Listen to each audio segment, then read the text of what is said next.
Hello friends, welcome back to cricket news updates. বন্ধুরা, ঋষভ পান্থ যদি appeal প্রত্যাহার না করতেন তাহলে কি জিতেশ শর্মা রান আউট হতেন?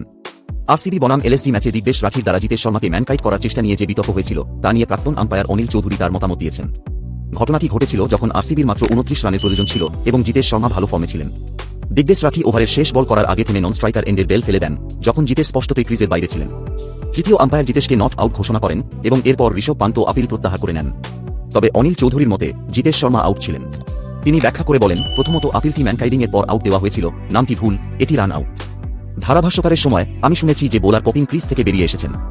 ঘটনা হলো তিনি তার শেষ বোলিং স্ট্রাইডে ছিলেন এবং তার হাত কখনো উপরে ওঠেনি। চৌধুরী আরও বলেন, যদিও এটি তৃতীয় আম্পায়ারের মতামত, কিন্তু আমার মনে হয়েছিল যে তিনি আউট। এটা ভিন্ন বিষয় যে যখন আমি নট আউট সিদ্ধান্তটি দেখেছিলাম তখন ঋষভ পান্থ আপিল প্রত্যাহার করেছিলেন, কিন্তু আইন অনুসারে দিগ্বেশ রাঠি রিলিজ পয়েন্টে পৌঁছানোর আগেই বেলগুলি সরিয়ে ফেলেছিলেন।